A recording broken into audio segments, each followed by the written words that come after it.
مسجد کا نمازی اللہ کے سائے میں. حضرت ابو ہریرہ رضی اللہ عنہ روایت کرتے ہیں رسول اللہ صلی اللہ علیہ وسلم نے فرمایا 7 شخص ہیں جنہیں اللہ تعالیٰ اس دن حشر میں اپنے عرش کے سائے میں رکھے گا جس دن سوائے اس کے سائے کے کوئی سایہ نہ ہوگا.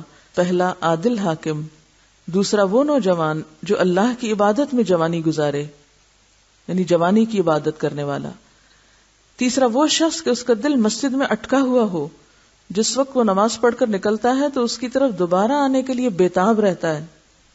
چوتھا وہ 2 شخص جو صرف اللہ کی رضا کے لیے آپس میں محبت رکھتے ہیں، جب ملتے ہیں تو اسی کی محبت میں اور جدا ہوتے ہیں تو اسی کی محبت میں.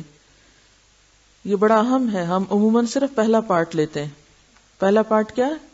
یعنی 2 لوگ جن کی دوستی ہو گئی، آپس میں محبت ہے، اس کے اوپر ایک لیبل لگا لیتے ہیں یہ محبت اللہ کے لیے، چاہے پھر اس محبت میں وہ اللہ کی نافرمانی کے کام کرتے رہیں، لیکن خود کو دھوکہ دیتے ہیں اور شیطان کو خوش کرتے ہیں کہ اس کے اوپر بس ٹھپا لگا دیتے ہیں یہ محبت اللہ کی خاطر ہے، لیکن اندر وہ مقصد نہیں ہوتا، اندر محض اپنی ذات ہوتی.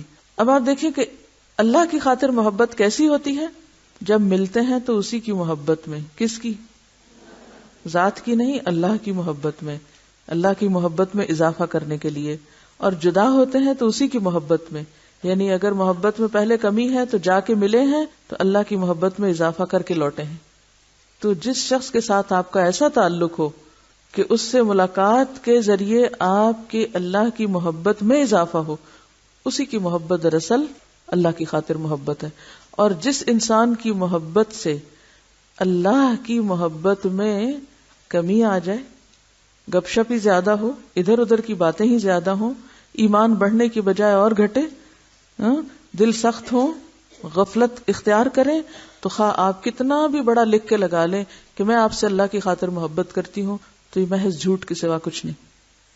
5واں وہ شخص جو تنہائی میں اللہ کو یاد کرتا ہے اور اس کی آنکھوں سے آنسو بہہ پڑتے ہیں. 6واں وہ شخص جسے کسی خاندانی خوبصورت عورت نے برائی کے لیے بلایا، پھر اس شخص نے کہا میں اللہ سے ڈرتا ہوں، یعنی اس عورت کی دعوت قبول نہ کی. 7واں وہ شخص کہ جس نے اللہ کے نام پر کچھ دیا پھر اس کو چھپایا، کسی کو نہ بتایا، یہاں تک کہ اس کے بائیں ہاتھ کو علم نہ ہوا کہ اس کے دائیں ہاتھ نے کیا خرچ کیا ہے. تو ایسے لوگوں کو اللہ تعالیٰ قیامت کے دن اپنے خاص سائے میں رکھے گا. مساجد میں خوشبو. حضرت عائشہ رضی اللہ عنہا روایت کرتی ہیں کہ رسول اللہ صلی اللہ علیہ وسلم نے حکم دیا محلوں میں مسجدیں بناؤ، یعنی جہاں نئی آبادی ہو، نئی اسکیم ہو، وہاں مسجد بھی بننی چاہیے، اور انہیں پاک صاف رکھو اور خوشبو لگاؤ. تو گویا ایک طرف مسجد میں لہسن پیاز کھا کر آنے سے منع کیا گیا، مسجد میں تھوک پھینکنے اور گندگی پھیلانے سے منع کیا گیا، تو دوسری طرف مساجد کو صاف رکھنے کا حکم دیا گیا. اور صرف صاف رکھنا ہی نہیں بلکہ ان میں خوشبو لگانا بھی ضروری ہے. اسی لیے آپ میں سے بہت سے لوگوں نے یہ دیکھا ہوگا کہ جب آپ عمرے کے لیے جاتے ہیں یا حج کے لیے تو طواف کے دوران کچھ لوگ خوشبو اٹھائے ہوئے، بخور یعنی جو دھواں اس میں سے خوشبودار نکلتا ہے وہ لیے ہوئے طواف کر رہے ہوتے ہیں. یا اگر حجر اسود کو کبھی بوسہ دینے کا آپ کو موقع ملا ہو تو آپ نے دیکھا ہوگا کہ اس کے اندر سے بھی خوشبو آ رہی ہوتی. تو بعض لوگ قیمتی ترین خوشبوئیں اسی سنت کو اجاگر کرتے ہوئے وہاں جا کر لگاتے ہیں تاکہ اس سے مسجد کے، اللہ کے گھر کے ایک مجموعی تاثر میں بہتری آئے اور عبادت زیادہ سے زیادہ بہتر طریقے پر ہو سکے.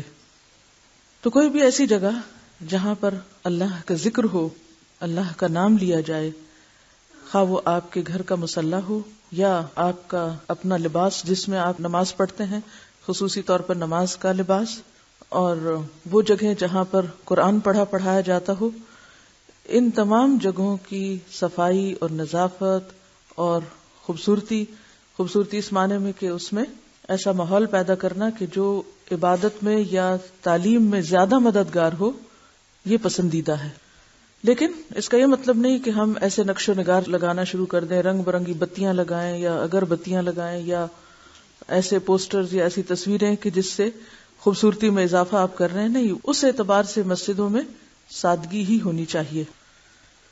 مسجدیں سادگی کا نمونہ ہونی چاہیے، کیونکہ رسول اللہ صلی اللہ علیہ وسلم نے فرمایا مجھے یہ حکم نہیں دیا گیا کہ میں مسجدوں کو مزین کروں، یعنی ڈیکوریشن کا حکم نہیں دیا گیا، صاف ستھرا رکھنے اور بہتر ماحول پیدا کرنے کا دیا گیا. نبی صلی اللہ علیہ وسلم نے فرمایا قیامت کی نشانیوں میں سے ایک نشانی یہ ہے کہ لوگ مسجدوں پر فخر کریں گے کہ ہمارے علاقے کی یا ہمارے شہر کی یا ہمارے ملک کی مسجد زیادہ بڑی ہے یا زیادہ خوبصورت ہے.